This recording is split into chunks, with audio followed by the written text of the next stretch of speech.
So my name is Sheila Redling. I write under S.G. Redling. And to tell you a little bit about myself, my genres are sort of all over the place. My first book was Flower Town, and that came out June of last year, a thriller. In the first 6 weeks, I'm happy to say it sold 50,000 copies. Yay. I know, I was like, wow, wouldn't have seen that coming. And so they signed me for a 3-book deal.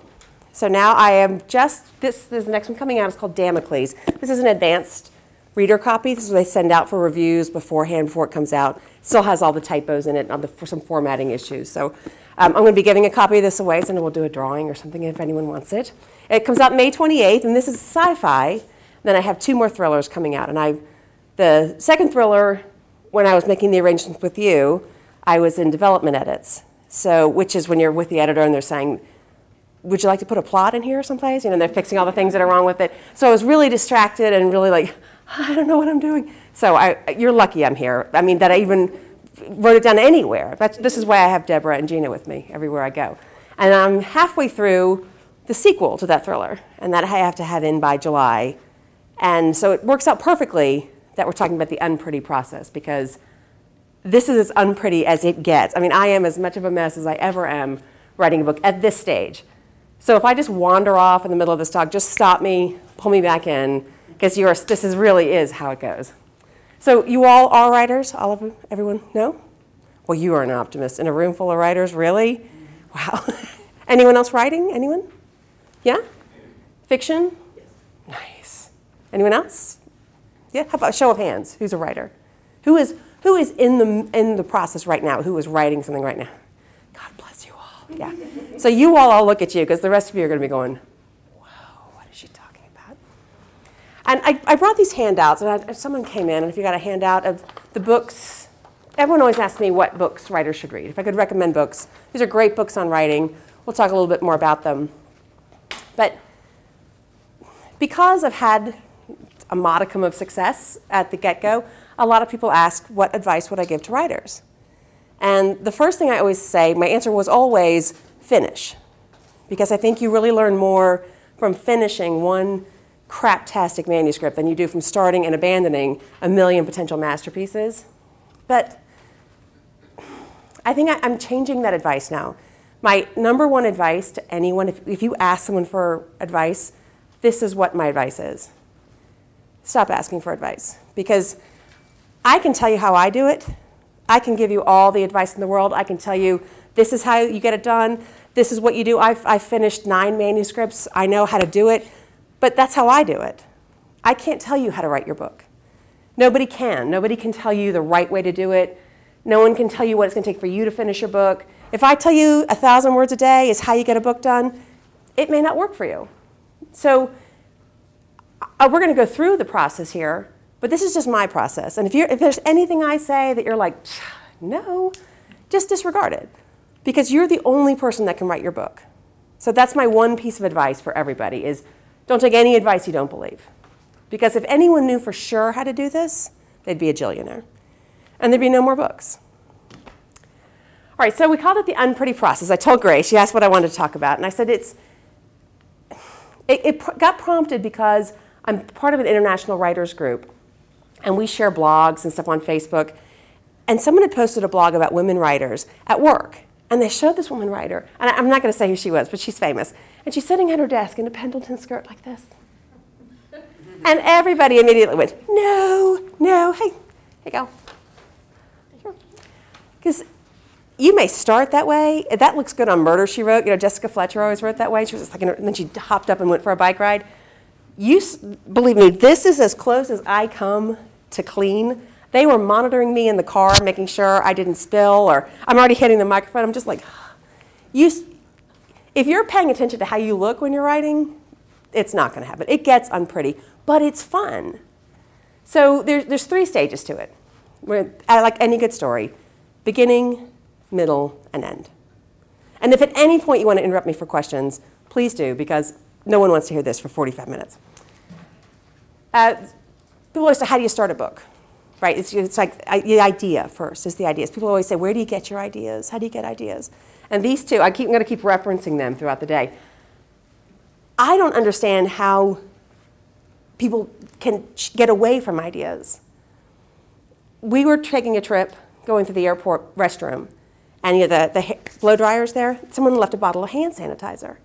And Gina says, oh, that's really nice. And I'm using it, and I thought, oh my God, what if it's a biochemical weapon? What if this is like a numbing agent, and they're waiting? What if, and I was like distracted the whole ride.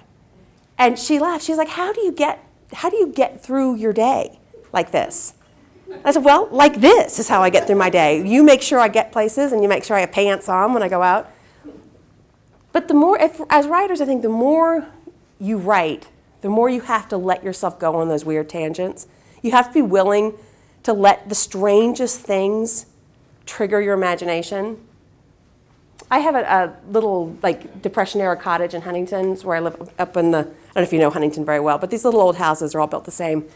And it has an exterior garage, detached garage. And there's an old light fixture that hasn't worked since I've moved in. I came out one day, and the light bulb from the light fixture was laying unbroken in my driveway. I thought, that's strange. But I was busy, and I ran past it. I came back later, and on my front door, there was a nail, a perfectly straight, rusted nail that had worked its way out of the door frame and was lying there. And I was with my sister, and I'm like, oh my God, do you see that? She goes, yeah, it's a nail. And I said, yeah, but I was like, what if like every time I leave, my house is rebuilding itself? Like, what if it's changing? And she said the same thing. She's like, what are you doing? How do you do this? And how can you function? But the more you give yourself permission to go on those crazy tangents, that's what makes writers, and being a writer, so much fun. Because what looks just like a dog walking down the street with a shoe in its mouth is like, where's the kid? You know, you can take it places where no one else goes. So that's the first part of it. So for the process, the first thing is open yourself up. Let yourself go on the craziest trains of thought ever. But then eventually you have to pick one for a book. And this is where I think it gets fun, because this is where you need the premise, which is not the same as the plot or the theme. The premise is that, what if? Flowertown, my first book was about a chemical spill in rural Iowa.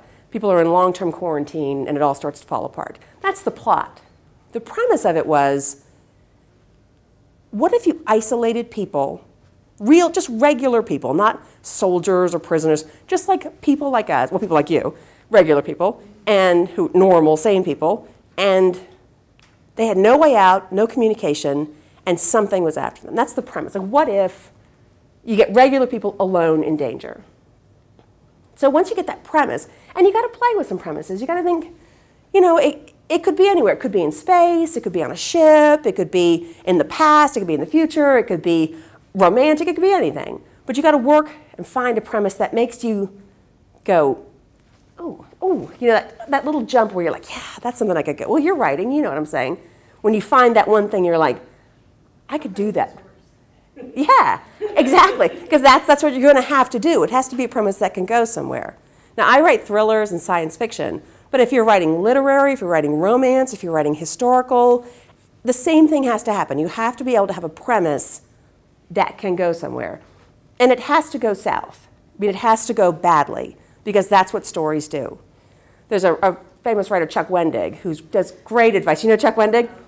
He's hilarious, and he says one of the reasons writers are so crazy is because we create these characters that we really, really like, and we spend 300 pages beating the hell out of them.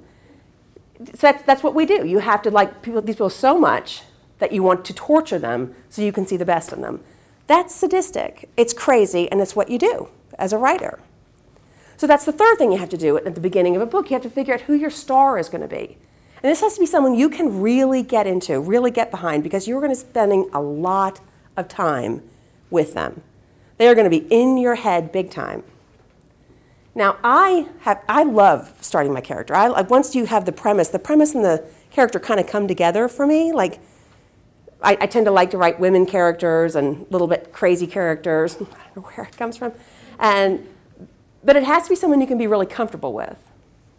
Now, this is where a lot of people disagree with my advice, because a lot of writing classes will tell you to do those character dossiers. Have you seen those things they tell you to do? Those questionnaires. You have to know every single thing about your character before you start the book. I can't answer those questionnaires about myself, much less about a character. I like to meet my characters the way you meet a friend. You know, I like to, you know someone for a while and all of a sudden you find out, like, you were in prison? Really? It's just like, wow, those little surprises. And if you have a good character and good people around him or her, those surprises come organically. And that's part of the fun. I wouldn't rush knowing everything you need to know about your character. Some people will disagree with me. And then finally, it is what kind of story you want to write. And this is a question I've never had a writing instructor or writing class tell me to ask this question. And once I realized I should ask this question, it changed everything. Because it's not what genre, not what, you have the premise. What kind of story do you feel like living in for 4, 5, and 6 months? For me, like Flower Town, I was in sort of a tense place. I was a little burned out. I was sick. So I wanted to write something really violent. I wanted people pissed off. I wanted conspiracy. I wanted betrayal. I wanted violence. I wanted like, wah! So that's what I wrote. And then I got this book deal, and I was so stunned. And so like on the brink of this whole new world that the next book I wanted to write, I already knew the premise. I wanted it to be Earthlings are the aliens, sort of a space story. But all that anger I'd had before was gone. I was just in this state of wonder. So I wrote kind of a quiet, curious book about discovery, because that's the kind of story, that's where I was, and that's what I wanted to write. So think about it. Do you want to write, when I wrote Widowfile, which is the one that I was doing the edits for when you called, and I was under this pressure, I was nervous, I wanted to write a chase scene. I wanted to write a book that I could spend 3 months going choo, choo, choo through. So ask yourself that. Do you want to write something dark? Do you want to write something funny? Do you want it to be mysterious? Do you want it to be snarky? Do you want it to be hilarious? Because again, you're going to be there for a while. So think about the tone of the book you want to write, because it takes a while. And it's, if you start something dismal and then you get engaged, that's going to be really tough. I mean, assuming you want to be engaged, it's going to be tough to get back into that story. And on this list of the books I recommend for writers, the first one is No Plot, No Problem. And have you ever heard of NaNoWriMo, National Novel Writing Month? Greatest thing ever. You pledge to write a 50,000-word novel in 30 days. It's insane, it's funny, it's totally hilarious. And this is the handbook that goes with it. It's got all kinds of great writing advice, but the best advice he has in here, I think, is the Magna Carta of Good and the Magna Carta of Evil. Have you read this book? No, I haven't. Oh, it's phenomenal. And he says, you should do this before every book. And I do it before every book, and I swear by it. You write, the Magna Carta of Good is everything you like in a book. I mean, everything from people wearing checkered pants to crimes to puzzles to stories set in England, romance, anything you like in a book. Not necessarily the book you're going to write, but things that you like seeing in a book. You see a book is about circus people, you're like, yeah, I want that. Just everything you like in a book. Then the other, the Magna Carta of Evil, is everything you don't like in a book. I don't like lawyers in books. I don't dislike lawyers, but I don't want a lawyer in a book. I don't like books about lawyers. I don't particularly like books with kids in them. Nothing against children. I like kids, but I don't want kids in a book. When I see it's about a kid, I'm like, write down all of these things. Like you don't like books where it's raining. Put that in there. Because this is what happens when you get stuck in a book. When you're writing, and you're like, I don't know what to do, and where should I go with this? He calls it the bran flake theory of writing. Like, if I don't like it, it must be good for me. So you will, without thinking of it, put things in that you don't like because you think, my book needs to be more serious. I need something important. I'm going to put mental illness in my book, or whatever it is that you don't like in a book. So if you have that list in mind, you will be like, oh, okay, no, don't bring a kid into the book, no matter what, Sheila. Don't do it. Stay away from it. Excuse me.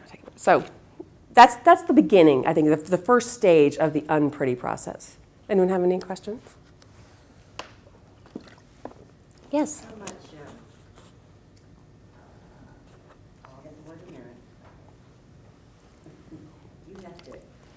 check out I've talked you into hysteria, haven't I? Sorry about that. your Research, plot, yes. research. How much research you have to do about, like, if you're writing a book in a certain part of the country, do you have to research about the area it's set in and things like that? Well, I think it depends on the kind of book you're writing. I think if you're going to write, like if you're writing historical, for sure, you have to. Because people know their history, and if there's nothing more irritating than you know something and the author totally botches it, it'll take you out of a story just like that. This is my casual way of saying I don't research much. I make it up, and then I fix the story when I do the research. You know, I see where the story's going first, but thrillers, you have a little bit more wiggle room. Mysteries. For the parts of the country, Google Earth is fantastic. And I write to all the travel and tourism boards and have them send me their pamphlets and stuff, so I get the maps and see the names of things. And you'd be surprised how friendly people are if you call their tourism board. And then I make places up, too, which I'm pretty famous for. But now I am going to Florida next week because I realized I could do some research trips. And I thought, well, this next book's going to be in Florida. That's because I'm going to the Keys. So I get to go down there. But it turned out I made it up just for what I knew about the Keys. And I was pretty accurate. Because when we started looking online for the places to go, it was surprisingly accurate. This again, people are going to tell you different things. Some people say setting has to be character. And if that's how you write, then you'd better know your setting. Well, like if you want to write a book set in Spain and you know absolutely nothing about Spain. Yeah. But then you think, why did you set your book in Spain? And then just, I would say, see how much it has to be, how specific you have to get about Spain. You know, you could probably get quite a bit from the internet. Of course, you could always go to Spain, too, which I highly recommend. But I wouldn't worry, I don't worry about it too much. But again, other people do it other ways. Some people get a ton of inspiration from their research. They start researching a topic and then they're like, this is what I'm writing. So it's entirely up to you. I don't, but I may have to, you know, for a different book. That's the beauty of sci-fi too. It's like, how do you research an interstellar trip? Prove me wrong. We got there, it worked. So then you get, that's the beginning. So you've got your idea, you've got your premise, you've got your character, you know what kind of story you want to write, and you start. And that's when it's fun, because then you're like, you're rolling, anything's possible, it can go anywhere. And have you all heard of the saggy middle? You know, when writers talk about the saggy middle, where you roll, and then you hit this middle spot and everything just becalms. And that's when that's very close to where I am right now. The only thing I can tell you, have you finished, anyone finished book-length work? So you know that part I'm talking about. The reverse. I don't like beginnings. Oh, really? I love the middle. So why did you like beginning? That's interesting. Because I don't feel like I know enough about my characters. They always change. And Oh, the yeah. chapters like 12 times, and by the time I get to the middle, I have to go back and rewrite the first 3 chapters. See, that's what I was going to bring up at the middle, because I change on the fly all the time. I mean, you start something.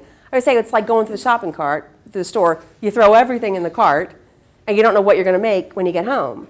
But you just throw everything in there. And I always say, write it like you got it right. I'm more than halfway through this book.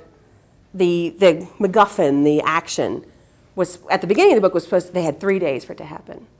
Then 20 pages ago, I decided it was happening that night. And so I just wrote it like I already had it right.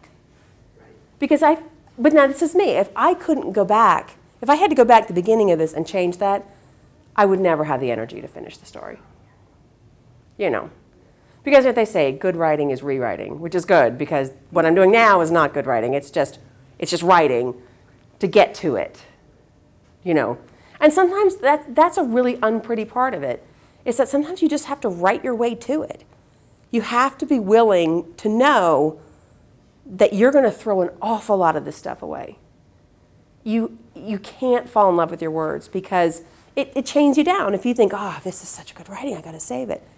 It's not. I mean, it's not worth it. Save it, put it in a file, keep it somewhere. But for the good of the story, you're going to have to throw an awful lot of stuff away. And once you're okay with that, then you're like, I got it. You can just keep going, because it doesn't matter if you're wrong. You can steer it back. But you can't fix it until it's written. And that's the horrible truth about writing. In your head, it's fantastic.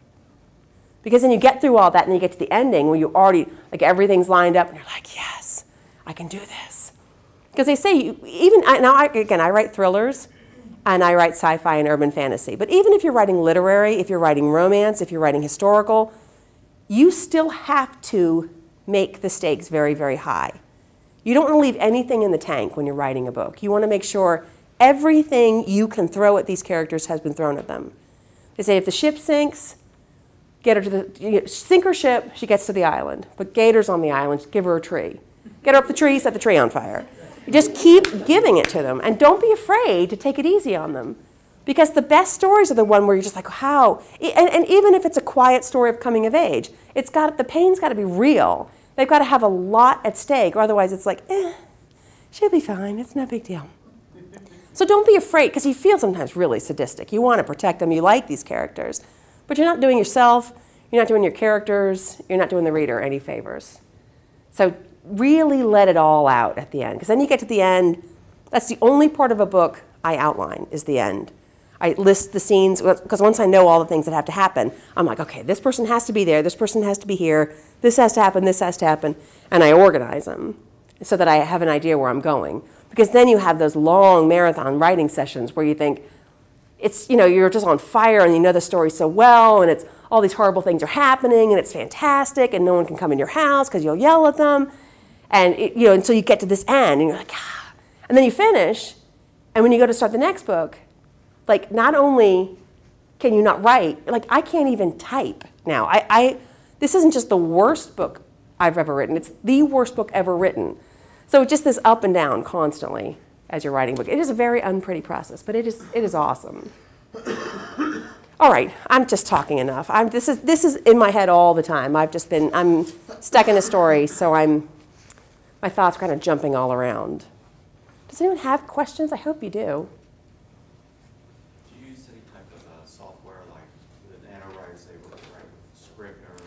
Have you used Scrivener? I just bought it because I had all these scenes and I can't put them all together, and that thing you can just drag or drop. That's what I've seen. Now, are you a plot? Do you know the difference between plotters and pantsers? Do you know those two expressions? We're talking about that next week. Oh, okay. I don't want to steal her stuff. Yeah. Okay, but it's basically, do you plot it out, or do you just write? Just throw it at the wall and see what sticks. So you already have write around? No, I'm in the genre of poetry, and I write down passages, and So this must be driving you insane at some fiction writer talking to you? Because poets are crazy. I know that for a fact. You know it. Don't even lie. Because you'll take a month for 6 lines, and the rest of the fiction writers are going, where's the plot? What's the hook? Go. Yeah, you're crazier than I am. That makes me feel better. I wish I'd known you were a poet at the beginning. Now, what do you write? Me? Yes. Oh, it's thriller.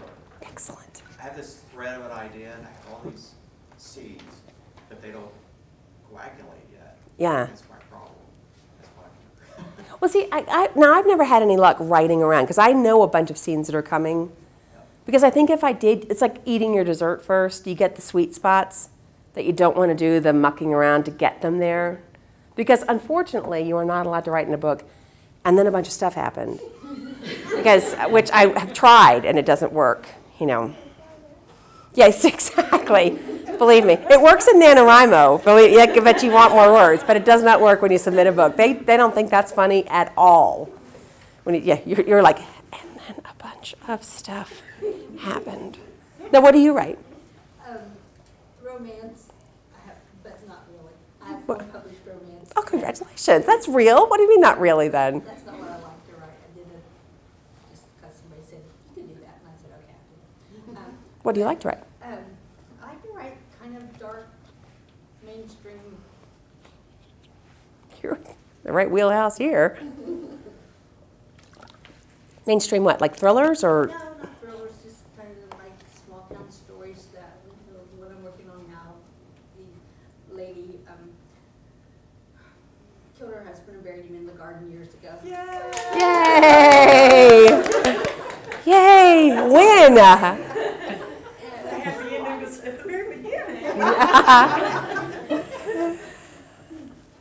And it's just, you know, a story about how that. And have you written it?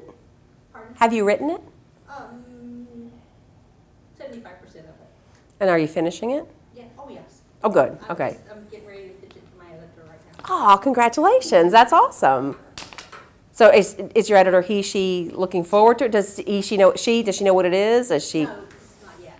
She just sent me an email the other day and said, do you have anything you're submitting this year? I said, yes. Yay. And now do you write as well? Yes. And what do you write? I'm kind of all over the place. I write suspense, romance, children's, I don't know. All together. Yeah. Kids in love, in danger. Yeah. I'm not published though. Have you finished? This is always my question. Have you I finished? finished two, and they were handwritten. Mm-hmm. Nothing wrong with it. You finished I was it. working. So I'm going back and trying to type them and trying to fix them, and they're about crazy people. I can. Both of At them. my wheelhouse. Yeah. And do you write? I write fan fiction, fantasy, children's, and sci-fi. Fan fiction. Love fan fiction. What fandom? Really anime, and I've been heard on Merlin. Ah, okay. So not a supernatural girl? Because I always have a supernatural quote for writers.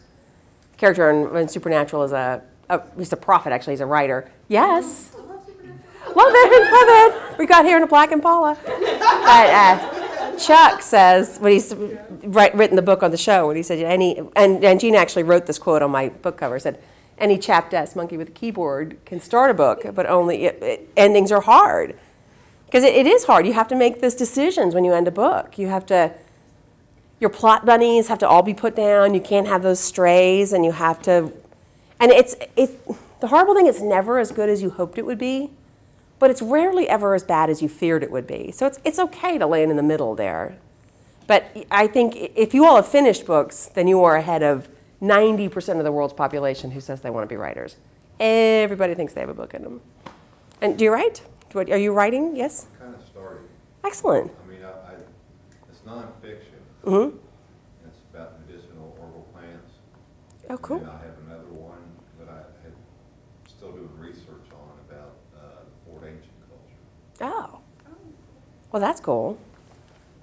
So have these workshops helped you? I mean, because I obviously... My first one. So. Oh, well, they get better than this. Trust me. They get better. People are much calmer and more normal. I'm sure Jules Bennett is much more dignified and doesn't need a table to stomp around behind.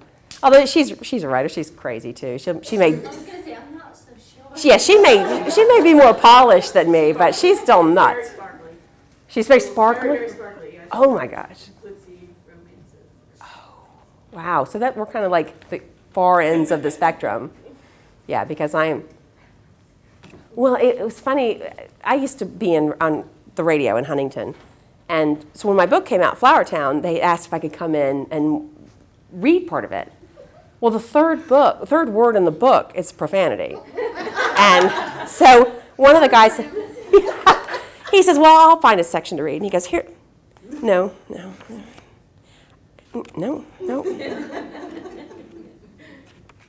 No, we can't read any of this. It's like, well, it's not sparkly. Because, you had to be absolutely squeaky clean on the radio. I couldn't even say fart, although I did. So people were kind of surprised. And I wanted to tell people that, because I had a lot of listeners who were like, I want to buy your book. And I said, well, it's not me on the radio. This is rough. And it's funny because I was in such a bad mood when I wrote it. I was sick and I was angry. And I read it later and I thought, ooh, Sheila, ramp it down a little bit, man. God, whoa, that was kind of scary. But now this one is so super groovy and mellow and, my publisher's a real optimist. Normally they won't do that. They won't let you publish in 2 genres. But they're sort of forward thinking and kind of, they're like, if you think you can do it, let's pull it off, all right. So now what do you write? I know you write. I write medical romance and sci-fi romance. Oh, excellent. And have you finished? You have finished, right? Yes. I sold to Harlequin in January or February. Congratulations. Congratulations. Book 2, crazy. See, well, so you know what I'm saying then. Yeah, and you as well, you write. No, I'm a reader. I would like to read that. I deserve that book. Well, we'll make you run a gauntlet, and we'll see if you can. We'll let the room turn on you, because you got a bunch of writers. Try to get past the poet and the fanfic girl, you got the book, right? Now, the herbalist will help you, because he's a healer.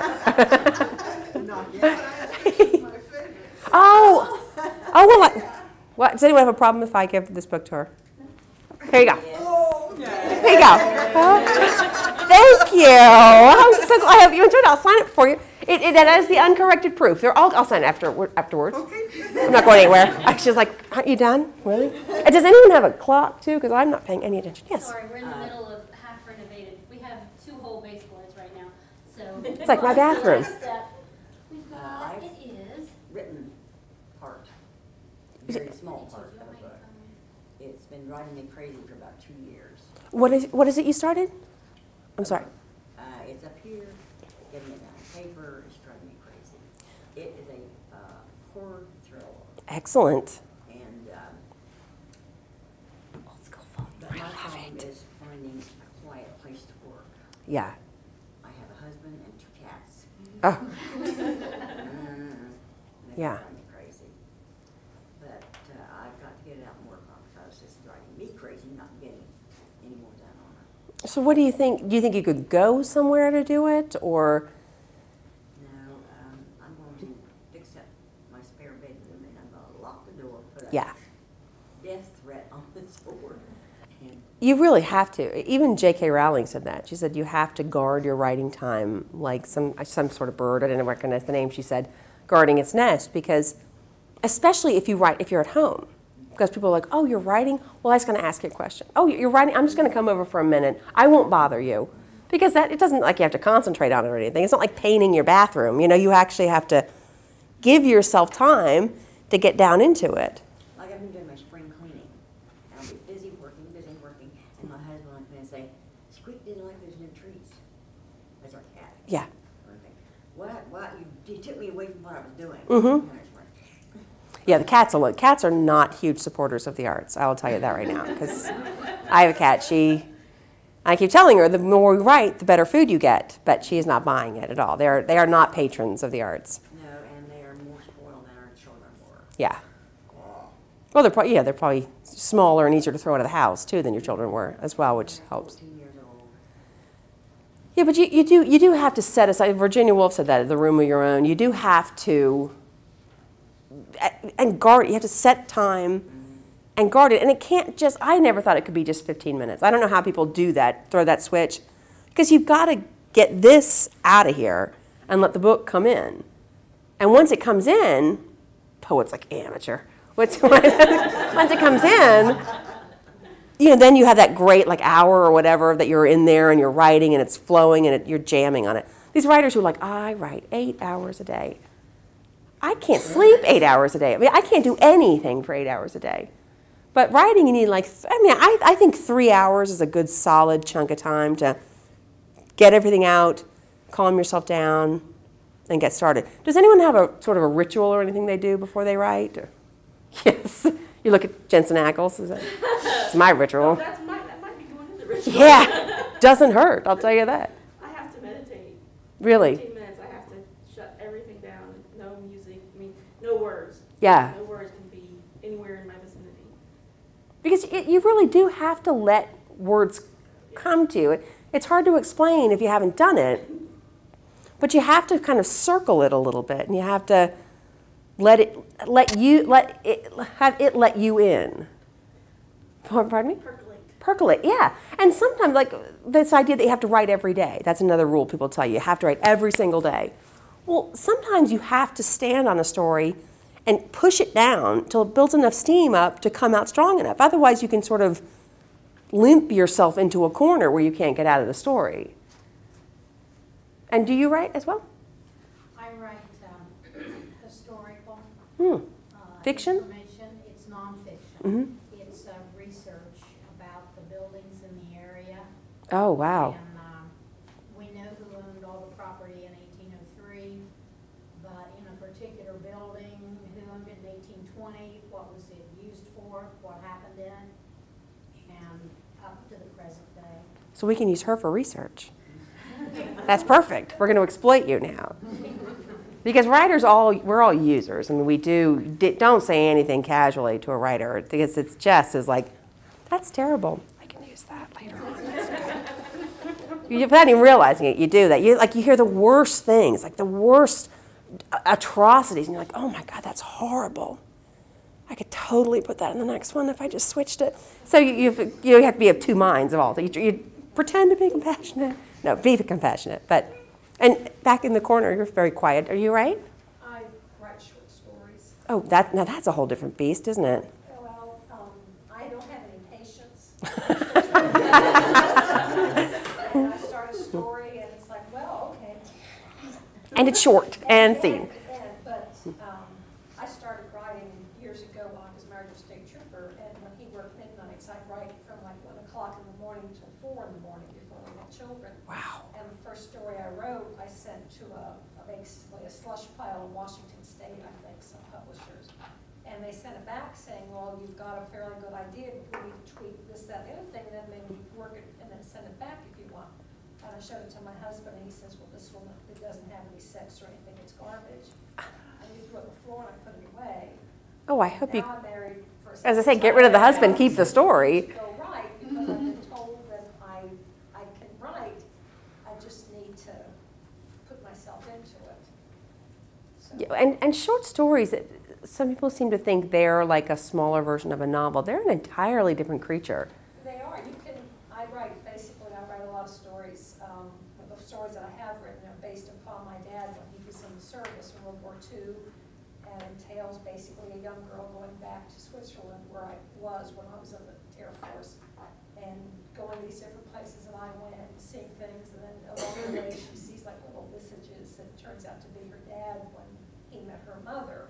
Oh, wow. And she meets them through and kind of follows their lives through there. That's the one that I was told doesn't have any sex, you'll never sell. Yes. So that story can apply in a lot of ways, my husband. So now I'm writing, what I'm working on now is I worked at the prison in Lucasville for 20 years. And I was there when a lot of things happened, the riot, and our teacher murdered them all. And I was on the execution team for 12 executions. Oh my God. So we're going to use her for research too. There's a lot of stuff, after years of therapy, there's a lot of stuff that I have to get out on paper. Yeah, no doubt. I said, Tom Hurley is my instructor in accounting.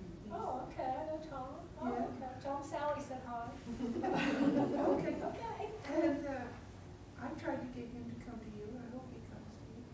Sorry, I'm just completely distracted you into a project. I'm sorry. Please go ahead. Yeah, exactly. And do you write? Not yet. I'm learning. Learning what? Basics and ideas of the process, basically. A lot of these books I've listed, I don't know, are great places to start. The NaNoWriMo book, I mean, I know I'm supposed to say Anne Lamott's book first, Bird by Bird, which every writer has. It's a phenomenal book, but I don't think you can go wrong with the No Plot, No Problem, because a lot of it, I mean, you need to learn grammar, which is why Elements of Style is on here. And don't just buy the book. Every high school graduate gets this book. Don't just buy it, read it, really do read it, because you can't break the rules of style and grammar if you don't know them. You know, you can experiment and stuff, but you need to know them. But as for learning the process, I just start. It's messy. It's a messy, ugly, stupid, ridiculous process of making stuff up. And if you approach it that way, it is unpretty. You're allowed to just screw things up. I have a manuscript in my attic that I swear is like the picture of Dorian Gray. Like, it is so bad, but I keep it.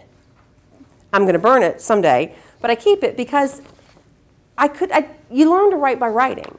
You know, it's like you learn sports by playing them. You learn to cook by cooking. You can read all the books in the world, but you got to just do it.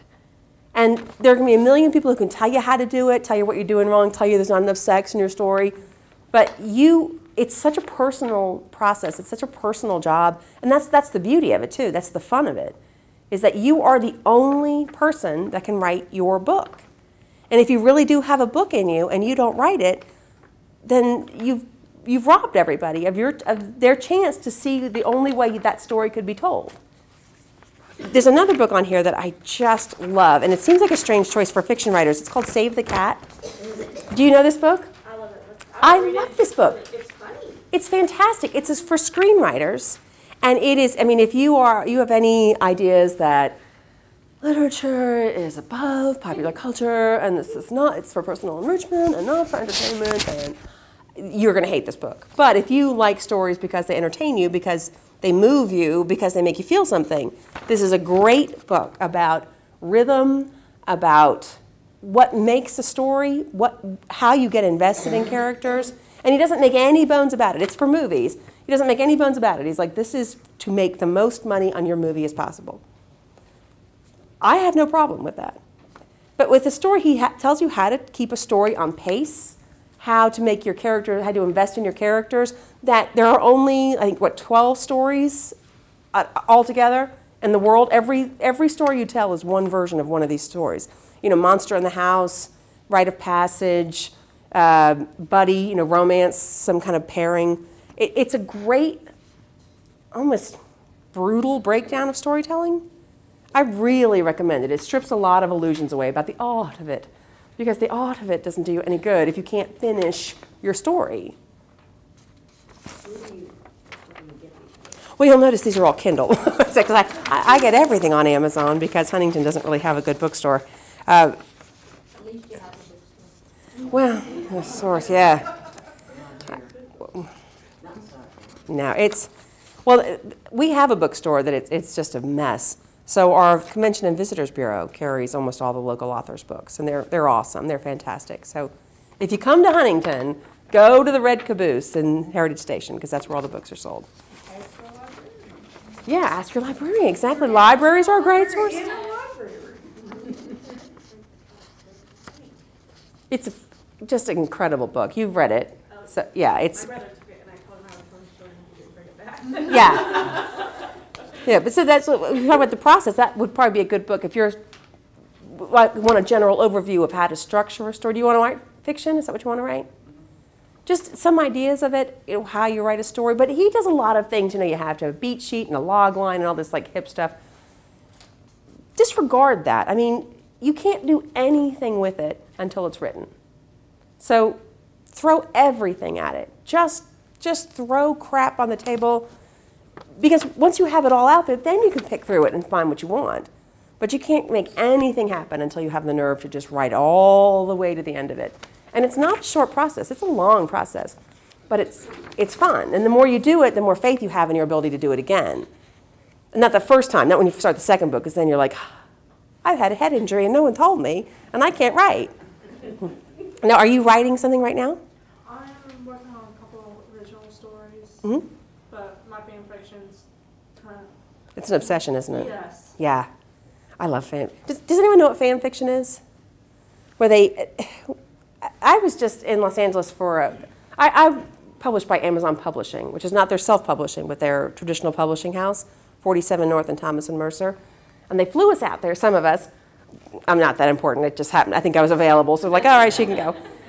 For the Kindle, when they released the new Kindle. So they sent us out there. And they're a very, very savvy company. And they're very forward-thinking. And they were asking us about fan fiction. What do we think of fan fiction? And it was split right down the middle with authors.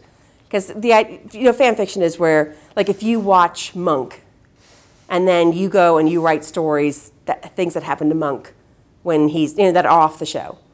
And some of it gets mighty bizarre, supernatural. I'm a Destiel shipper. You don't know what that means. Don't put that on the video. It can go anywhere. And people, they don't make any money on it. And there are forums online. And there are really, really rabid fan groups that just write fan fiction. And some of it's super bizarre. And some of it's really canon. But what I like about it, and my defense of it was, these are people who are really fans. They love their fandom. So I would be thrilled if someone took, like one of my, because the series I'm hoping to put out this fall, I think that would be just cake if someone did that. Because that means people have invested that much in your characters that they want to keep playing with them. I mean, I'm not using them, go ahead. As long as they're not making money on them, like, it's like leaving your dolls out. Someone's welcome to go play with them. But some of these authors, buddy, they were adamant about it. And I thought, well, and I read some of their books, and I'm like, they're probably not going to play with your characters anyway. But there's nothing you can do about it, because the barn door has been completely taken off, much less closed. Fan fiction is out there. It is huge. I love it. I think it's hilarious. I love it. So, good for you. Keep writing. But do some original stuff, too, because I'm always surprised on these fan sites. Some of these writers are amazing. I think. Shade started Twilight fanfic. Mm-hmm. I mean, the writing, it doesn't matter. You can change the characters. Yeah. Yeah. Of course, that was kind of a big spin from. Yeah, bit of a leap. Yeah, I know. I know. And the writing was pretty bad in 50 Shades, but. People love the characters. Exactly. And I think now, we were just talking about this, about self-publishing and e-pubbing and people putting their own books out. And people were crying, it's the ruination of American culture. Literary culture is dead. It's not. And I think this is something that Amazon really saw. They saw the democratization of publishing. All of these people could not get published. Publishers were cutting lists and cutting lists and cutting lists and cutting lists. People couldn't get published, so they took it upon themselves. So Amazon and Kobo and Nook, they all said, well, all right, let's give them a chance to do it. And I think now, I mean, just for myself, I think people are more willing to give a good story, badly written, a chance over a bad story, beautifully written. Because I don't care how beautifully written it is. If it's not going anywhere, Ann Tyler, I will drop it. But I've read some like really clunky stories, like badly written stories that had a good plot, and I'll go along with it. I'll give that a chance. Is that anyone opinions on that? I will to a point. At a certain point, if it's the spelling is crazy. Oh, yeah. I mean, I can take it to a certain point, but I do have a limit. Yeah. I will drop it for making it hard for me to read. Just Yeah, if it keeps throwing you out. Too, so like, if something is very hard to read, it's like really, really hard for me to read. I get headaches and can't do it. Yeah, it's like, I will drop it. am I going blind? What's happening in this book, right? Those words are English. Well, that's another good point about writing. Yes. The Tale of Two Cities. When you first start out reading it, it's a bad book. Mm-hmm. And Talking about someone who got paid by the word. Woof. And so if I picked it up not long ago, and I discovered that it was a book for a person to read aloud. Ah, totally. Because that's what Dickens would do. And then it made sense. They would come in serial form, and one person in town would read it to everybody. Not everyone could read. Right. Yeah. And so what she was saying, it goes with that. Mm-hmm. If it's a bad start, You're not going to. And I'm sorry, I don't mean to shatter. I don't know if anyone's a teacher here, but there was an awful lot of crap we had to read in high school and college. That it was just like the Emperor's New Clothes, that they told us that this was important literature. And I never could. I graduated from Georgetown as an English major.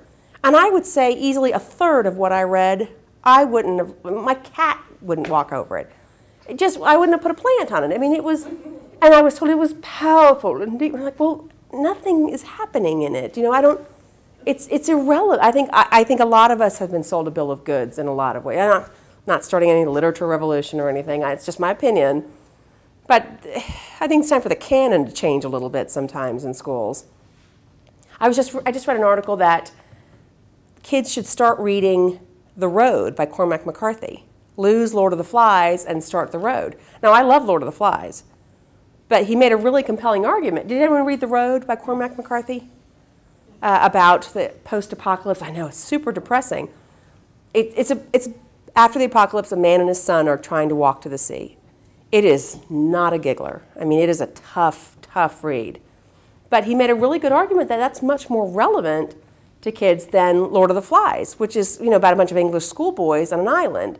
He said, besides the fact that there's not a single female character in Lord of the Flies, and We have now finally admitted that there are girls in school and we're allowed to talk to them. Maybe we should change our literature to address that. Oh, I love Cormac McCarthy. Do any of you read him at all? The Road, No Country for Old Men, Child of God. Oh, he's tough. He's super tough. Yeah, I would recommend it. I mean, someday when you want to spend the day in bed, just like, brutalized, because it's tough. But he's a big person who doesn't follow traditional rules. I mean, you start his story, he's halfway down the road with his story when you jump in, and he just expects you to keep up. But it's worth it. I mean, he's somebody who breaks a lot of rules about literature. I love his stuff. We talk about the typos. This is a good point to bring up. Every good writer, if you can have one thing, if you can ask Santa Claus for one thing, ask for an editor. They are held at a price above rubies. I am lucky enough to have a fantastic editor that I've gotten to work with over and over again. And first, I know he's not going to hit me, which is nice, because you've turned it, you get it back from your editor, and it's like someone just yelling at you going, wrong, wrong, wrong, wrong, for a week while you're reading through it. It's embarrassing, it's tough, but they see things that you can't see. There's just a point where you can't edit your own work anymore. So find someone you can really trust, someone who can spell, sorry, Gina, that you can trust to give you some honest feedback, because they can see things that you just can't see.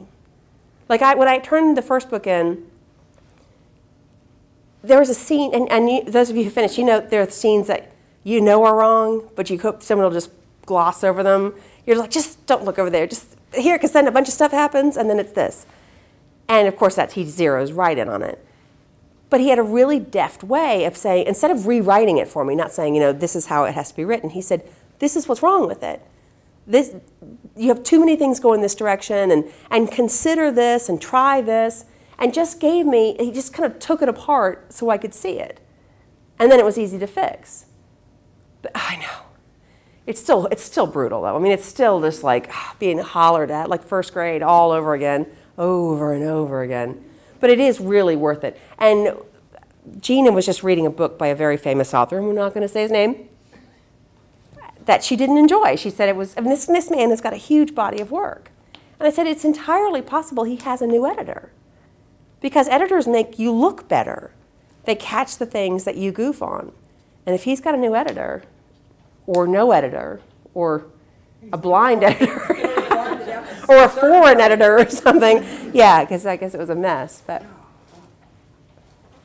all right, any more questions? I'm just yammering. I'm sorry. Oh, please, please. The red caboose, and I missed the other one. That's Inherited Station. It's Inherited Station. It's downtown Huntington on the flood wall. You know where Pullman Square is and all the shops? Just follow that road around by the Red Cross, and you'll see it's another little shopping center. That's so cute. They've got an artisan shop and a food co-op and a wine bar. But the visitor center there sells all local artists, and they sell all the West Virginia writers' books. Huntington's got some nice things going on right now, which is, of course, so does Portsmouth. You all don't agree with that. You graduated from Georgetown? Yes. You were an English major? Yes. Did you take writing courses? No, I didn't. I was a reader. I know a lot of MFAs, people who go for their Masters of Fine Arts, and they seem to really love it. I'm totally not qualified to do this. I mean, in every sense of the word. This is why I'm just going to apologize to Grace in the beginning. All I know is that I can write stories and people want to read them. I was a huge reader. That's the best thing you can do as a writer, is read. And read things you don't like. Read some bad books. So you start to recognize what it is that makes a book bad. Read things that aren't in your genre. I'm bad about only reading the things like right in my genre. And so I've been reading a little bit outside of it, a little more literary. I've read some friends of mine are romance writers. I've been reading some of their stuff. And you realize that good storytelling is good storytelling, even if it's not this kind of story you would normally read. So that's, yeah, I mean, I was an English major, and what it really did was kill me on a lot of literature. It turned me off of a lot of literature more than it turned me on to it. Because it was that Emperor's New Clothes thing. When you had your radio show, Mm-hmm. did you interview people on that radio show? Oh, yes, I did. That's what you were doing, mainly was interviewing. No, it was Key. I don't know if can you get Key? I was the honorary mayor of Sciotaville one day. Thank you very much.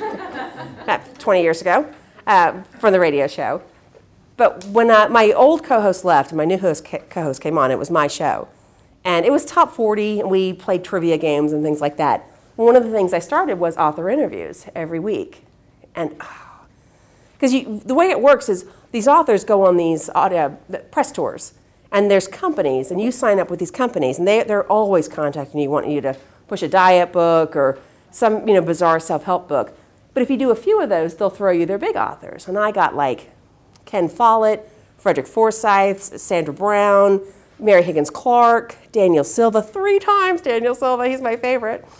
And some really big authors, and that was just so much fun. And I really learned a lot talking to them, because it turned out the authors I liked were always the nicest ones. And the authors I was kind of like, were a little rude, a little dismissive. Sandra Brown might be the nicest person in the entire world. You know who she is? She writes romantic suspense.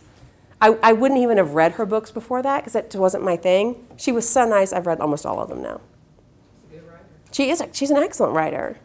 And there was one writer, I'm not going to say his name, but he's very, very, very important writer, very famous.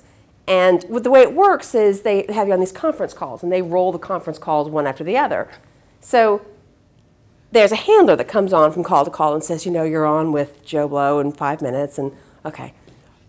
Well, I don't think he realized that I could hear him, because she says, Mr. Important Writer Man, you're on in 2 minutes with Sheila in Huntington, West Virginia.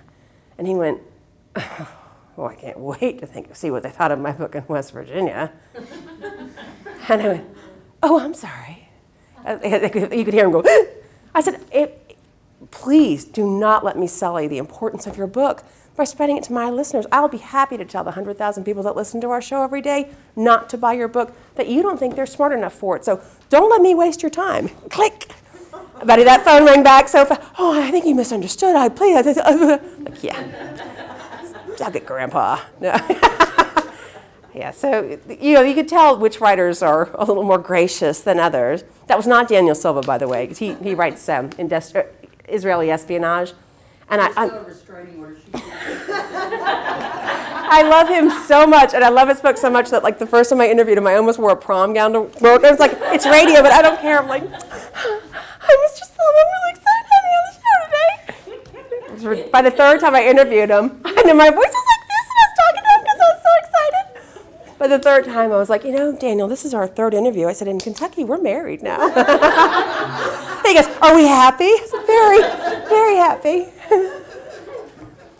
But it was interesting seeing these writers, what they have to go through. Because, I was one of 20 interviews they do. And you knew they were just grinding through it. And they were always happy because I was one of the few people that interviewed them that would read their book. I took it like as a point of pride. How could I talk to someone about their book if I hadn't read it? And they were like, you can tell the instant someone starts talking to you if they've read your book. Because they give you a little fact sheet, which really doesn't tell you anything about the actual book. And so that was always fun. They were always kind of happy to have someone who had read their book and actually asked them more than just the rip questions they'd given you to read to them. So it was a fun part of the show. It's no longer there. Once I left, the book's left with me, I'm afraid. That's for sure. Well, did Dick ever find you? Yeah. Could the little engine really go? Yeah, that would be it. So any more questions? How'd you happen to go to Georgetown? That's a long question. I know. You're the fascinating one. Oh, yeah. This is Georgetown, D.C.? Okay, that's what I thought. I don't know. I wanted to go to school. I did well. I'm a good test taker, and I got early acceptance in a couple different schools, and once I stepped foot on Georgetown, my mom was like, this is where she's going. I just loved it. It's a good school. Yeah, a lot of pressure. But obviously I'm good with pressure, right? Oh, I'm from Huntington. I grew up in Huntington, went to St. Joe, Fatima and St. Joe, and then went on to Georgetown. And then I was gone for about 10 years, just moving around the country, lived in New York for a couple years, not doing anything. I have no CV of any note. It's like I was a sheepskin packer, I was a tour guide, a waitress. You graduate from college with an English major, you're not exactly going to open a store. You know what I'm saying? And my mom's like, yeah, you're ready for the world now. My actual major, this was my degree. I had a major in English literature with a concentration in American modernism and a double minor of women's studies and Eastern theology. Yeah, imagine that on a resume. That was a big seller, wasn't it? Yeah, so. Yeah, I know. That I could go for, yeah. But as my father told me, I didn't send you to school to learn a trade. If you want to learn to be a plumber, be a plumber. But if you want to be educated, be educated. And I took him at his word on that. So, I just was always too curious about things. I could never settle on things, which is why writing is perfect. Because if I can give 6 months to something and then I can wander off and do something else. Yeah, exactly. She's like, I know. I'm sorry, what were you saying? So what do you have writing goals? This is a good thing to have, I think. You have a writing goal. First, you're going to kill your husband, right? Okay. But you want to finish that horror story, right? I do.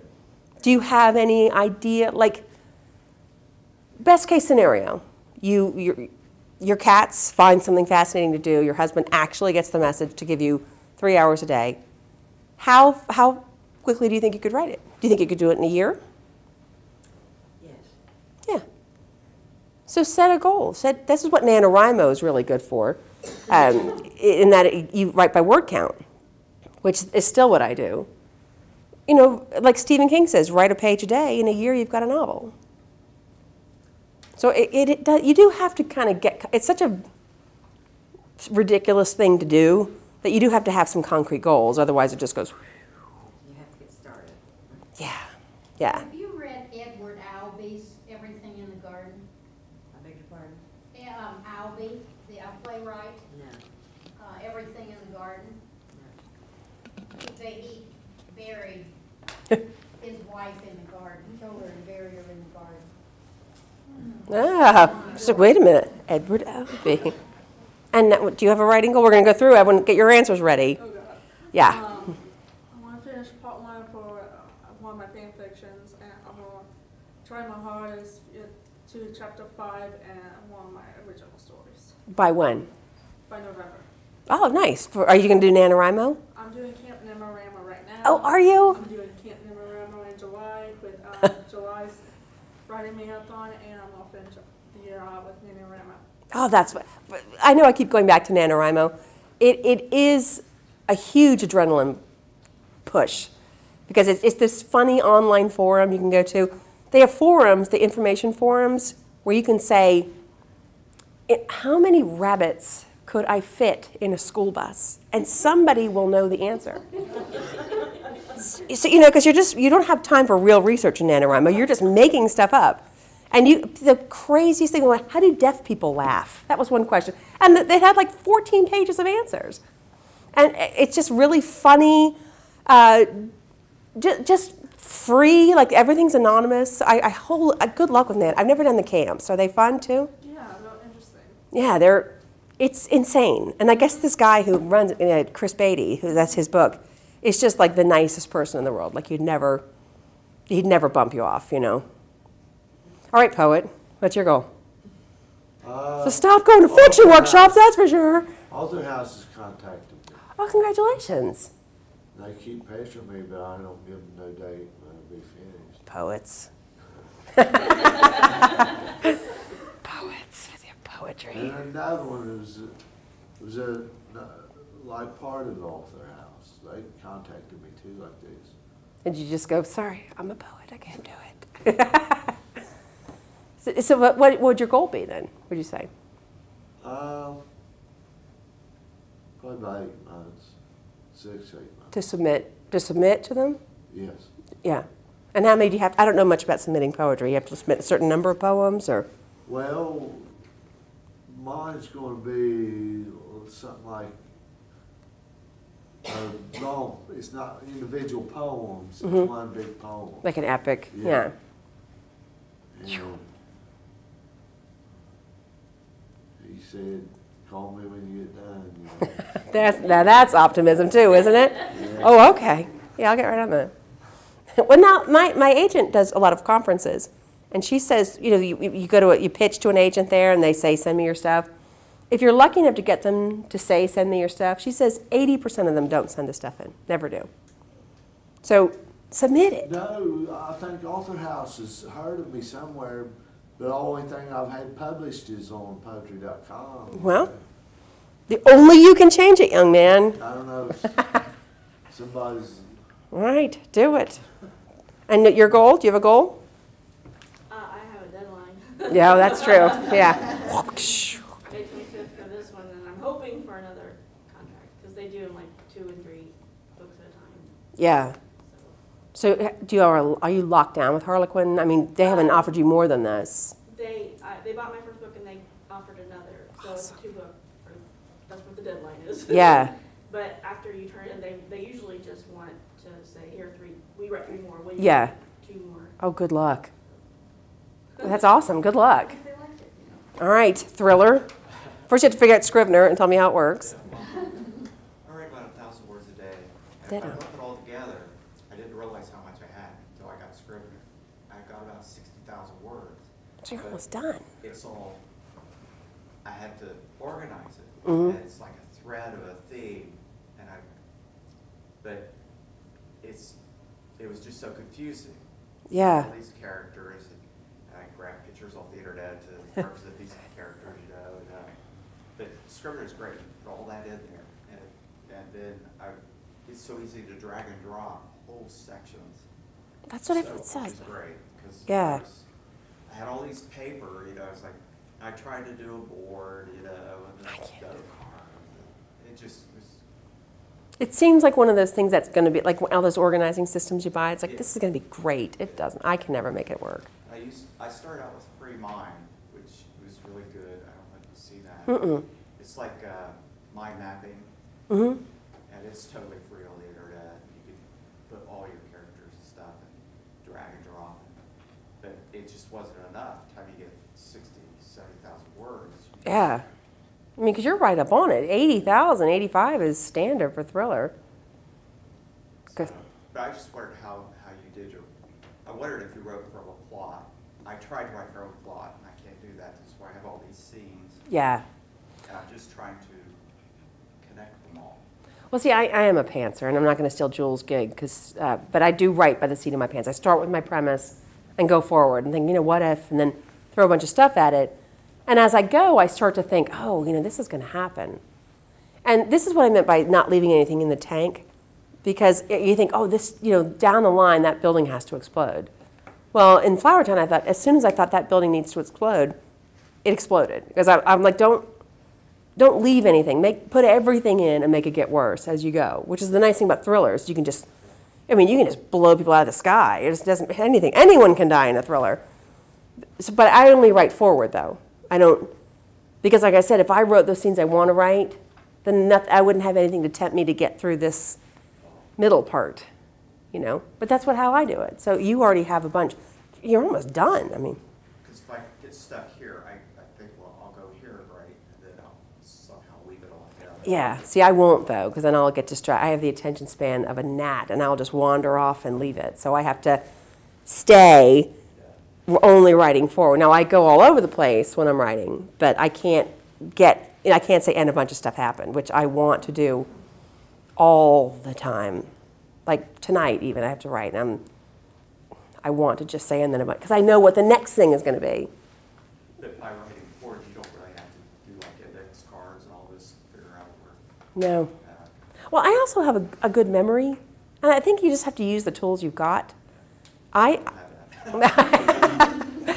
But I don't, like some people say you should draw the map of where they are and stuff. Yeah.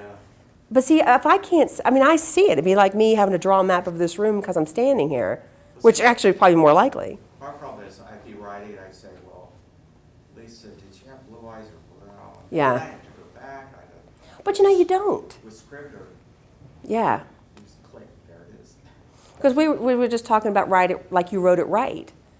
I had a story once where the sun kept rising in the west. I just kept doing it. I mean, I didn't say it was the West, but the way it was situated, it was like, it's the West. That's not going to work.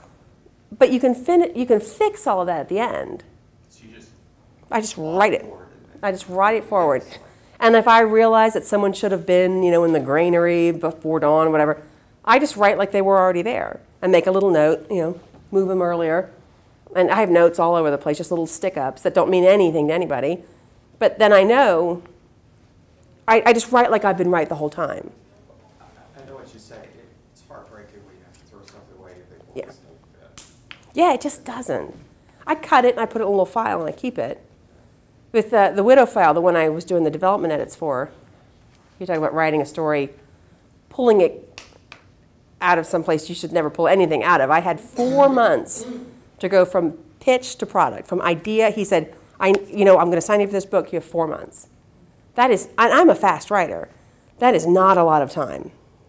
I didn't even have an idea. All three are both, is it a trilogy? Are they all connected in any way? No, the Flower Town is separate. Damocles is sci-fi. That's completely separate. Then this Widow file, that's the beginning, and I'm writing the sequel to Widow file now. So she lives. Okay. Spoiler! But I didn't have any idea. I mean, none idea what I was doing. So I knew who my character wanted to be. I wanted to write a chase book.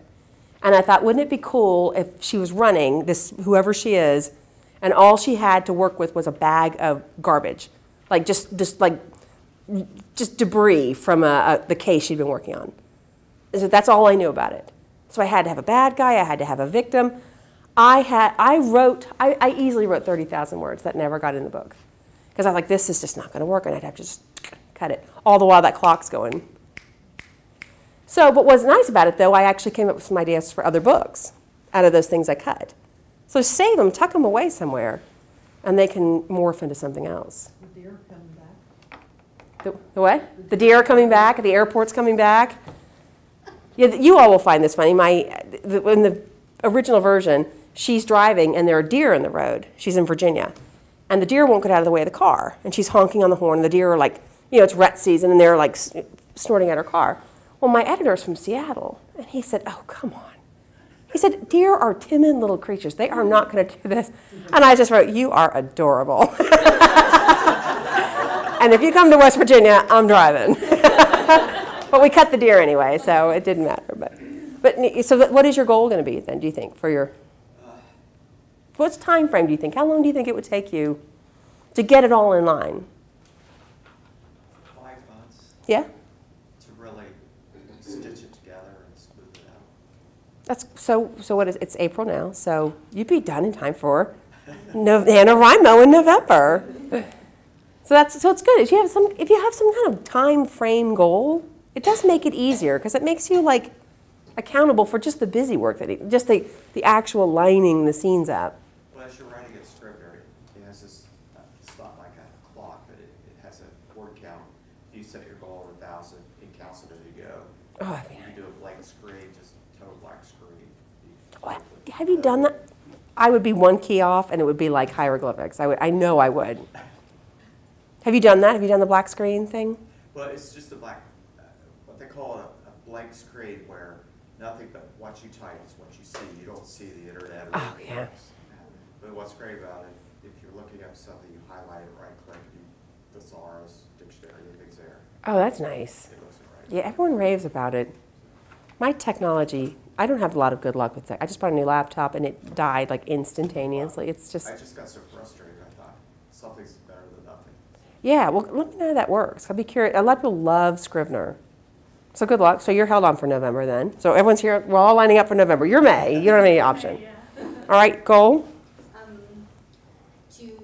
2014 deadlines because I'm hoping, I have 3 works in progress right now. So if I can get them into my editor and she gets them scheduled into 2014 releases, I'll be okay. Excellent. So 3 works. Where are you in the different works? Well, 2 of them are about 75% finished, and the other one I just started on, but it's a follow-up to the kids' story that I published last year. Oh, so you already know where it's, okay. Good. So, yes. She's like, I don't want to go. Don't. And my goal is just to find more time. I work 2 jobs. I'm in radio. Oh, are you wearing radio? I know you look familiar. What is your Well, name? I think I worked before you. I think I left about 1987. Yeah, I got there in 95. Yeah, I worked in news. I did news. What is your name? Misty Cook. Okay. Radio. So you knew John Bowen, Big John Bowen? No. No? No. And so I work the morning news here at Mix 99.3, and then I go to Shawnee State University. Oh, God bless I'm you. always working. Yeah. But not on writing. So my goal is to find time and to get rid of one of my jobs, and since the university pays more money. Oh, please, you know my vote is. Yeah. But radio's hard to get out of, though. Yeah. It's very hard to get out of. They fight you. I mean, I always had to create a hostage situation to get out of there, but Right. I'd still like to do reporting and things, but just not be on the morning show, and that would free up a lot of time for me. because they call it morning radio, but 4:30 in the morning that's not morning, that's night. Yeah. That is nighttime. And I get up at, well, I used to get up at 3, but now it's about 3:20. For radio? Well, because it takes me that while to wake up and get ready and be there, so it takes about an hour to get ready and get there. So I'm there by 4:30. Yeah, I know. She's like, ah ha ha. Just about. So my goal is to find time and then to figure out what the heck I want to write, because I've been writing true confession stories that I haven't said. I mean, I've got a stack of them that I need to submit. Well, why don't can you submit them anywhere? I probably can, but that's another part of my problem. I'm scared. Ah, yeah. I don't have time, I'm scared. It is scary, and it never gets unscary. A friend of mine said the best part of having an agent is you no longer have to pitch, because that is it's horrible. Writing queries and pitching is horrible.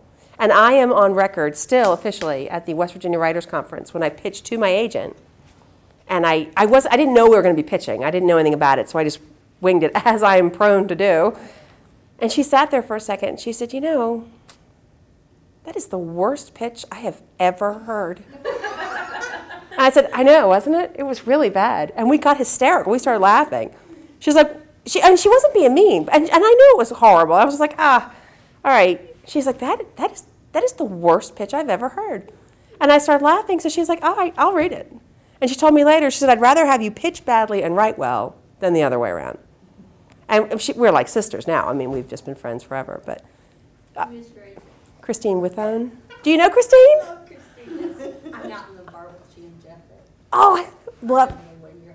They are fantastic. She's a right. So you know what I'm saying when she gives you that look. And of course, there was a lot more profanity in it when she said it. Yeah, that is the worst pitch I've ever heard. She talks like a sailor. She's a riot. So it is scary, and it never gets less scary. But what? I need to do it. Yeah, I mean, what are you going to have if you don't do it? You're going to have exactly what you have now. Right. And that's even And scarier. Grace is good, because Grace always checks on me when she comes to the radio station. She always asks me what I've written and how much I've written, so she checks. And submit. Poet, you too. All right, short story. Yes. I babysit my 2 young grandchildren until the first week of June. Mhm. So from the first week of June until the middle of August, I plan on having at least a short story, perhaps the beginning of something finished. Oh, And fantastic. as far as my work at the prison, I have PTSD from that. Oh, I bet. And there's some things I just can't deal with yet. Yeah. I think it's part of what I need to do for me at least, so we'll see how that goes. Do you find when you're writing these other short stories that you can feel what it is you have to deal with moving? Like when you're not poking at, do you know what I mean? What the trauma, when you're focusing on your other fiction, do you feel it kind of I keep my other giving? fiction lighthearted. Mm-hmm. Because the other stuff, I started writing one about a young man who, I was a victim advocate in prison. And my job was to be with the victims' families at the court hearings, the clemency hearings. The night before the execution, I had to go in with a family was the victim's family as well as the offender's family. He murdered his parents. Oh my God. And that just, what was the execution before the one that I left. I retired medically from that. But there's some that just, right now I'm thinking of it and I'm starting to shake a little bit because it's just like it happened yesterday. When Ben Taylor was murdered, a Yeah. last female brought up from the back of the institution and walked through her blood. And there's just things that people, we always used to say, we want to write a book about this, and then the response would come back saying, no one would believe it. Yeah. And there's a lot of things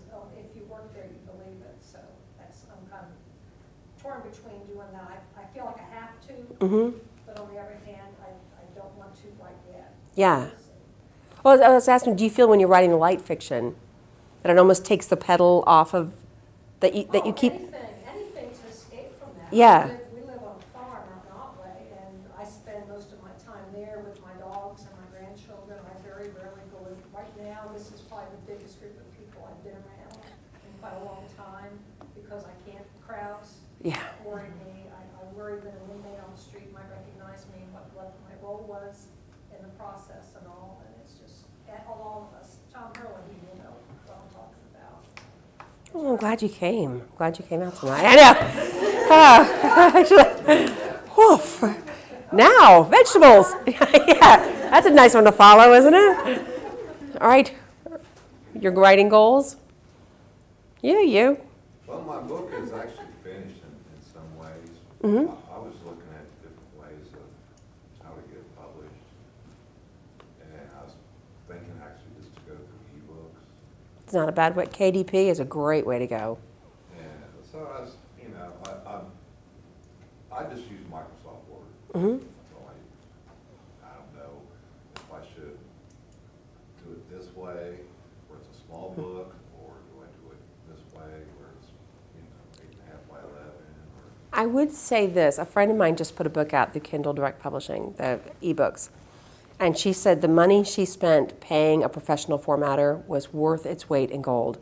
Because there are, I can't work my phone. It's completely beyond me. It's CreateSpace and KDP, they have great programs, but you still need someone who has a much better sense of it to make your book look as good as possible. Because that is still an issue with ebooks. You can tell if it looks amateurish, people will think you're an amateur. And if you've written a book, you are not an amateur. If you write a book and you sell a book, you are a professional. So it should be as professional as possible. So I would talk to somebody. Just ask around. Ask around on the internet. Ask people if they know anyone who formats books. If you think you're going to do that. I've just got on LinkedIn. Mm-hmm. I've just got people on there. Yeah. Some of the discussions they have. Because there are some beautiful cover designers and formatters that do just really excellent work, and it's worth it. Because you've put a lot of work into the book.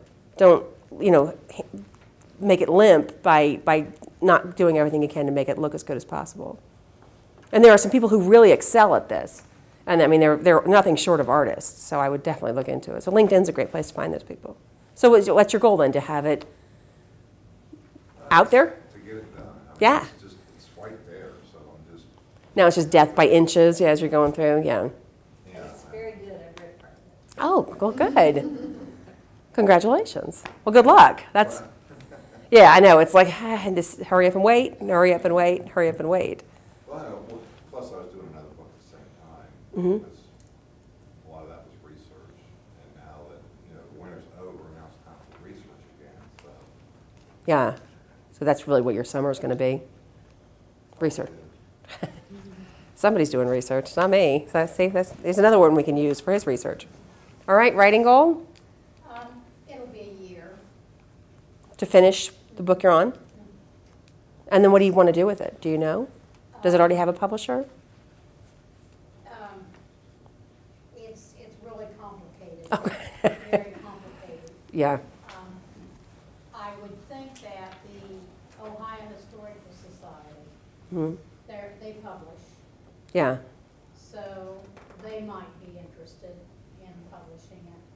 And the only other thing I thought to do was try to publish it myself. Mm-hmm. And put an ad in the newspaper and find a couple of outlets Sure. where I could sell it, because it would be of local interest.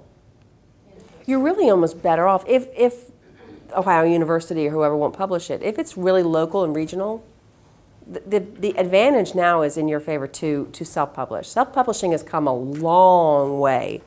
It's not vanity presses anymore. These are professional books. People are turning down traditional contracts. And especially regional, then you can control distribution. It's not going to get lost in the shuffle of someone who thinks Los Angeles is more important. You can take it around yourself to fairs and to events, historical events, and sell the book there, like Jim Casto does in Huntington. He writes those books about Huntington that are beautiful. I think the Jesse Stewart Foundation does a lot of local publishing, Mm-hmm. historical stuff, and they're in Ashland. Yeah, that's John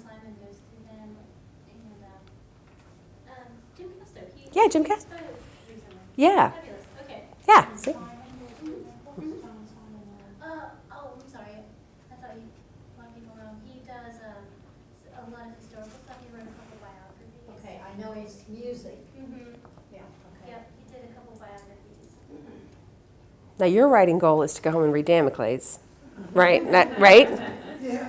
Right. No, remember there are errors in it. It's before the proofreader has gotten it, so you'll really see what a good editor does. So. I'll try to get the second one, the really. Flower Town, the one's out already. Yeah, I appreciate it. All right, that's the problem with sitting in the back of the room. You're always the last one on the discussion list. Writing goal? Writing goal is to just get started, set time aside to put some ideas down on paper and then see what I can do with them. Just get started. Get started.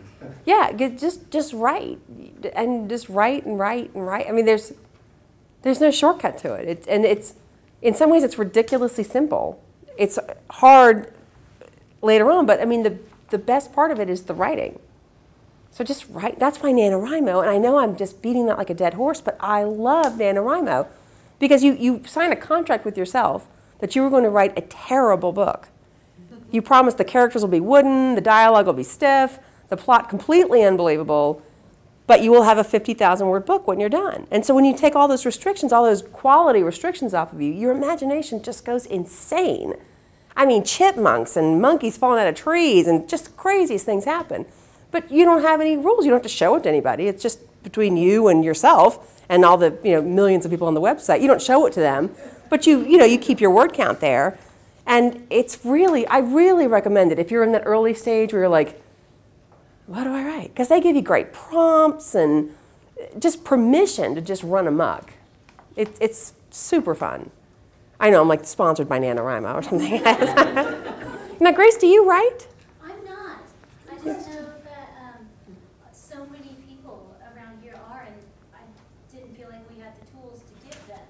And so I thought, well, what better place? That's awesome. Because everyone knows, I mean, all writers, people want to wax rhapsodic about bookstores, on and on. It's always the library. It's always been the library. It'll always be the library. The bookmobile saved my life as a kid. Sure. Yeah, It just amazed me because, I don't know, I feel like there are a lot of conceptions about Salem County and Southern Ohio, even into West Virginia. Oh, hello. And they aren't so. They're not true.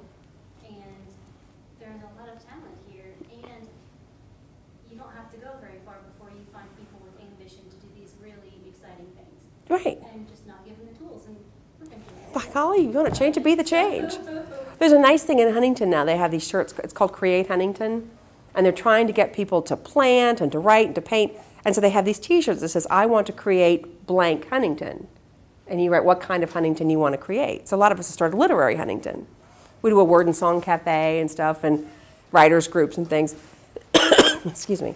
And you're right. I mean, you can't wait for someone to come in and go, now who's writing? You've got to just, get each other's names and numbers, know how to reach each other. I'm not much of a writing group person, but I do like to get into groups and talk, not me in the front talking, 'cause that's clearly not anyone's best interest, but you forget it, that everyone struggles with it. Everyone's at a different stage in it, and everyone needs that little bit of boost, and you got to give it to each other, because it's a rough world out there. Workshops look good on the resume. They do look good on a resume. What are you saying, poet? So do submissions. No, I know this is Ohio, not West Virginia, but there is a West Virginia Writers Conference, and if you all are familiar with that, it's fun. And I'm actually doing a workshop. Can you imagine? She's like, oh God, no. And it's June, was it 9th, 7th, 8th, and 9th this summer. Same weekend as the Lord Foster thing in Cincinnati. It's in Ripley though, and it's super cheap, and it's very fun and chill, and they have good, friendly, easy workshops. It's not like, big city, everyone screaming and jockeying for position. It's all very relaxed and fun. So if you want to check it out, it's cheap. I think it's like $100 for the whole weekend, something like that. You can stay up there. They have rooms, or you can just come in. It's just Ripley. It's only an hour and a half away. So I guess it's farther from here though, isn't it? I don't do research. Did I mention I don't do research? Yeah. All right, well, thank you. I don't, unless anyone more questions, I'd like to know about your Amazon experience. How do you? You know, if you're online and you read about, Amazon is ruining, Oh, I know. it's the ruination of the world. It's the death of culture. Notice one thing that's missing from all of those articles. Any word from anyone who writes for them. At that group they sent us out to, usually if writers are together, they're like, I'm getting ripped off, and I'm not making any money, and my agent won't call me back, and I hate my cover, and I hate the translation. It's like a bowl full of puppies when the Amazon writers. Everyone's so happy. They treat you so well. You have cover control. Their marketing is second to none. Their royalty rates are fantastic. They actually treat you like you're a sentient human being. So I left that day with the West Virginia Writers Conference and thought, how can I kill the most people? And I got the idea for Flower Town, and 3 months later it was written. And the funny thing about it, the main character is really burned out. It's a very, very salty book. She's a very burned out woman stuck in this quarantine. And as it was getting its round of rejections from New York, one of the editors who rejected it said, who was going to believe a woman gets burned out? I said, have you ever met a woman, ever, in your life? He's like, no one's going to believe that. Yeah. But it just took Terry at Amazon, who, the man who, the acquisitions editor who took it, loved it. And when I signed with them, I was just ecstatic that anyone liked it. And it turns out that of the top 10 titles on Kindle, 6 of them are his picks. So he's like, I just couldn't have landed a sweeter gig than landing it with Terry Goodman. He's fantastic. I call him my evil overlord, my dark overlord. He's real crusty, but I just love him. Really, excellent taste, naturally, exquisite taste. But no, I just can't say enough about Amazon and the people who work with them, the authors who are signed under them, who are like the invisible people because we're all too busy writing books and cashing checks. Because we're happy. They're not just treating us like content providers, which is what they call you in New York, as you all know. Which is kind of a dismissive term, I think. They're not authors, you're content providers. How is Harlequin? I've heard mixed stories about Harlequin. I don't know yet. They've been very nice so far. Is your book out? Is your first one out? No, not until October. Ah. But I did go through revision hell to get to the sale. I think I rewrote the book 3 times in between October and February. So yeah. 100,000 words to sell 50,000. Oh God. Yeah, I'm nervous because I turned in my partial last night. Oh my gosh. See if she likes it, so I can go ahead. She will. She will. If she liked your first one, she'll like your next one. I say optimistically, as I have a nervous breakdown every time I turn something in. Yeah, we have to talk her off a ledge. I know. They hate it. No, they hate it. They hate it. Well, that saying is, it's not just the worst book you've ever written. It's the worst book ever written. I say it to myself all the time. It's like, how did this happen? Yeah. So I don't know. I have no measuring stick. I see a lot of disgruntled authors in the loops. Yeah. But I don't really know what to measure it against yet. Mm-hmm. I feel like I only have one side of the story, so. Well, that's me. I didn't have anything to measure it. I thought everyone got treated this way. And then I started talking, that's international group I'm in. It was like, whew, I got it easy, didn't I? I was like, nothing to see here. Everything's fine. Just that I had say over my cover and everything. The cover, you see the inside of the cover for Damocles. And I think it's a beautiful cover. Yes, I like it. Yay. Show substance in the shadow in the light. Read it. All right, well, there's nothing else. We good? Thank you guys so much for putting up with my... Thanks for coming. Thank you. Submit. Submit, poet.